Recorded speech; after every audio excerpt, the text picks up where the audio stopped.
नमस्कार दोस्तों, AB classes YouTube channel में आप सभी का स्वागत है। आज का सब्जेक्ट है मटेरियल साइंस एंड इंजीनियरिंग और आज हम लोग इस सब्जेक्ट में समझेंगे Vickers hardness test. Vickers hardness test का क्या टेस्ट करने के लिए उपयोग किया जाता है, इसका सेटअप, इसकी वर्किंग, सब कुछ समझने के लिए वीडियो पूरा देखें। जो मैं समझाता हूं उसको ध्यान से सुने, समझ में जरूर आएगा। तो चलते हैं, स्टार्ट करते हैं। अब आप लोग ध्यान से सुनेंगे। सबसे पहले विकर्स हार्डनेस टेस्ट है, इसका उपयोग कहां पर किया जाता है, किस लिए किया जाता है। तो जिस तरह हमने ब्रिनेल और रॉकवेल हार्डनेस टेस्ट समझ चुके हैं कि उन दोनों का उपयोग हार्डनेस को टेस्ट करने के लिए किया जाता है किसी मटेरियल की, उसी तरह विकर्स हार्डनेस टेस्ट है, इसका उपयोग भी किसी मटेरियल की हार्डनेस को टेस्ट करने के लिए किया जाता है। हार्डनेस आप सभी लोग जानते हैं, किसी मटेरियल की प्रॉपर्टीज होती है। किसी मटेरियल की एक ऐसी प्रॉपर्टीज होती है कि इस मटेरियल से हम किसी मटेरियल को कट कर सकते हैं यदि उसके अंदर हार्डनेस है, और यदि किसी मटेरियल के अंदर हार्डनेस है तो इस पर किसी अदर मटेरियल को हम लोग चलाते हैं तो उस पर निशान नहीं पड़ते, उस पर किसी प्रकार के गड्ढे नहीं पड़ते हैं, वह घिसता भी कम है। तो इस तरह की जो प्रॉपर्टीज होती है किसी मटेरियल के अंदर, उसे हम हार्डनेस बोलते हैं। और हार्डनेस किसी मटेरियल के अंदर कितनी है, कितना हार्ड है वह मटेरियल, उसको टेस्ट करने के लिए हम विकर्स हार्डनेस टेस्ट का उपयोग करते हैं।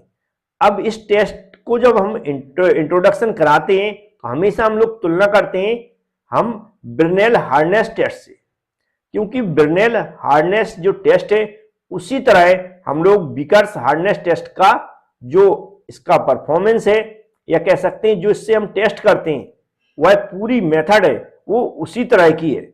लेकिन एक मेन डिफरेंस है कि जो हमारा ब्रिनेल हार्डनेस टेस्ट है उसमें हम जो इंडेंटर यूज करते थे, जो एक बॉल के बारे में मैंने बताया था, वो बॉल टाइप की थी, सर्कुलर क्रॉस सेक्शन एरिया था। लेकिन यहां पर जो विकर्स हार्डनेस टेस्ट है इसमें जो हम लोग इंडेंटर यूज करते हैं वह यहां पर देखो लिखे हुए विकर्स पिरामिड टाइप का हो गया, एक हमारा स्क्वायर इंडेंटर हो गया। तो ये दोनों टाइप के इंडेंटर का हम लोग उपयोग करते हैं, जो यहां पर आपको क्लियर दिख रहे हैं। जो पिरामिड टाइप का यहां पर आपको दिख रहा है, ये दोनों जो इसकी सरफेस है इनके बीच में एंगल रखा जाता है 136 डिग्री सेल्सियस, 136 डिग्री। तो ये गलत टाइप हो गया, ये डिग्री है, सी यहां से हटा दें ना, अगर कहीं डायग्राम में बनाया तो इसको ऐसा हटा दें तो डिग्री होता है, क्योंकि एंगल की बात की जा रही है। और ये हमारा स्क्वायर, स्क्वायर तो आप जानते हैं जिसकी चारों भुजाएं एक जैसी हो। अब इसका जो नॉर्मली वेट के लिए यूज किया जाता है वो 1 से 120 किलोग्राम की सीमा के अंदर, मतलब लिमिट के अंदर इसका यूज किया जाता है। मतलब इतने लोड, इतने मतलब इसके बीच में जो लोड है उसको हम अप्लाई करके किसी मटेरियल की हार्डनेस को चेक करते हैं। अब कैसे चेक करते हैं, पूरा सेटअप कैसा होता है, उसको हम एक डायग्राम के थ्रू समझते हैं तो आपको बहुत अच्छे समझ में आ जाएगा। तो ये इस तरह का सेटअप होता है जैसा हमारा ब्रिनेल हार्डनेस टेस्ट का था। यहां पर आप देख सकते हैं इस डायग्राम को, दोनों को ऐसे बना के आएंगे तो एक कुछ नहीं, इसका फ्रंट व्यू दिखाया गया है, ये साइड व्यू दिखाया गया। ये हमारा फ्रंट व्यू है मशीन का, ये हमारा कौन सा है, साइड व्यू है। यहां पर हम देखते हैं मेन पार्टों में, ये तो हमारा बेस हो गया, इसको हम कॉलम बोलते हैं। पहले भी मैंने हो सकता ना समझाया हो, तो ये कॉलम होता है ना, कॉलम होता है। यहाँ पर सब कुछ लिखा हुआ है, मैंने सब कुछ बता दिया। देखो हॉरिजॉन्टल स्क्रू से कोई मतलब नहीं, नीचे फिक्स करने के लिए होता है। हमें मेन पार्ट्स देखना है। ये पावर केबल है, इससे भी कोई मतलब नहीं, हमें यहाँ पर देखना है मेन है क्या है, एनविल। ये लिखा टेस्ट एनविल। टेस्ट एनविल का उपयोग होता है इसके ऊपर जिस भी हमें मटेरियल की हार्डनेस को चेक करना, उसका इस तरह का एक हम लोग छोटा सा टुकड़ा लेते हैं, जिसे हम क्या बोलते हैं, टेस्ट स्पेसिमेन बोलते हैं। क्या बोलते हैं, टेस्ट स्पेसिमेन बोलते हैं।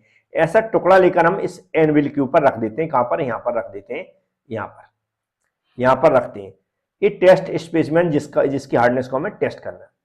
फिर हम क्या कर, यहाँ पर लिफ्टिंग रॉड लिखा हुआ है, और हमारा क्या है, लोड चेंजिंग व्हील लिखा हुआ है। मतलब इस व्हील को जब हम घुमाएंगे यहाँ पर तो ये कहाँ ऊपर की ओर जाएगा, कहाँ, ये जो यहाँ पर दिख रहा है एनविल, दिख रहा है एनविल, ये यहाँ पर टेस्ट स्पेसिमेन तो जाता ही है, लेकिन मेन किसके थ्रू जाता है टेस्ट स्पेसिमेन, एनविल के थ्रू जाता है। जब यहाँ पर हम व्हील को घुमाएंगे तो एक टेस्ट स्पेसिमेन, हमारा टेस्ट स्पेसिमेन ऊपर की ओर जाएगा एनविल के थ्रू, क्योंकि एनविल ऊपर जाती है तो उसके साथ टेस्ट स्पेसिमेन ऊपर जाएगा, और कहां तक लाएंगे, यहां तक इससे टच हो जाए। जब यहाँ से ये टच हो जाएगा, ये किस टाइप का होता है, स्क्वायर टाइप का पिरामिड, जो मैंने बता चुका हूँ। तो यहाँ पर इसको हम क्या बोलते हैं, इंडेंटर बोलते हैं। क्या बोलते हैं, इंडेंटर। ये इंडेंटर ही है जो हमारे जो टेस्ट स्पेसिमेन है उस पर इंप्रेशन डालेगा। इंप्रेशन मतलब दबाव डालेगा, उस पर निशान बनेगा, क्योंकि इसके अंदर हम करते हैं कैलकुलेशन। क्या करते हैं, कैलकुलेशन। कैलकुलेशन से हम विकर्स हार्डनेस नंबर निकालते हैं। कैलकुलेशन से हम विकर हार्डनेस नंबर निकालते हैं, वो आगे में फॉर्मूला बताऊंगा। ये हमारे फास्टनर स्क्रू वगैरह जो उसको जो हमारा इंडिकेटर है उसको कसने के लिए एक पैनल वगैरह यहाँ पर लोड वगैरह सेट करते हैं, वो यहाँ पर डायल वगैरह लगा रहता है। बकाया जितना भी लोड सेट हमें करना है उसके लिए जो भी यहाँ पर दिख रहा है, ये यहाँ पर इस टाइप का लीवर लगा रहता है, उससे हम क्या करते हैं, लोड सेट करते हैं। लोड सेट करने के बाद जैसे हम लीवर को दबा देते हैं, लोड सेट करने के बाद छोड़ देते हैं, तो क्या होता है, इंडेंटर उस पर दबाव डालता है। किस पे, जो यहाँ टेस्ट स्पेसिमेन है उस पर दबाव डालेगा, थोड़ा सा वाइब्रेशन वगैरह भी होता है। तो थोड़ी देर के लिए, संतुलन के लिए हम छोड़ देते हैं। जैसे संतुलन की स्थिति में आता है तो व्हील की सहायता से हम फिर से उसको लोड चेंज करने के लिए हम ढीला कर देते हैं। इसको ढीला करेंगे तो हमारा जो टेस्ट स्पेसिमेन है वह एनुअल से उतार कर बाहर रख लेते हैं। बाहर रखने के बाद क्या होता है, जैसे मान लो टेस्ट स्पेसिमेन है हमारा, यहां पर स्क्वायर इंडेंटर लगा था, तो कुछ स्क्वायर हमारा इस तरह का भाई बनेगा। मान लिया मैंने इस टाइप का गड्ढा हो गया। जब इस टाइप का गड्ढा हो जाता है यहाँ पर, या इंप्रेशन पड़ जाता है, निशान पड़ जाता है इस टाइप का, मतलब क्योंकि निशान जरूरी नहीं ऐसा गड्ढा पड़े, निशान की बात कर रहे हैं, उस निशान को माइक्रोस्कोप लेवल तक देखते हैं। माइक्रोस्कोप लेवल आप समझते हैं, बहुत सूक्ष्म गड्ढे दिखते हैं। उससे हम लोग क्या करते हैं, जो इसका डायगोनल आप जानते हैं, मैं इसको स्क्वायर समझ देता हूँ। ये तो डायगोनल कैसा होगा, ऐसा स्क्वायर है, अगर समझ लो ऐसा बन गया है तो ये होता है डायगोनल। इसको हम स्मॉल डी के रूप में क्या डी निकालते हैं, इसका एवरेज डायगोनल निकालते हैं। ये डायगोनल मेजर करते हैं यहां से यहां तक, फिर यहां से यहां तक। ये डायगोनल मेजर करके इसका एवरेज निकालते हैं डी के रूप में। इस डी का उपयोग हम किस फॉर्मूले में करते हैं मैं आगे बताता हूं।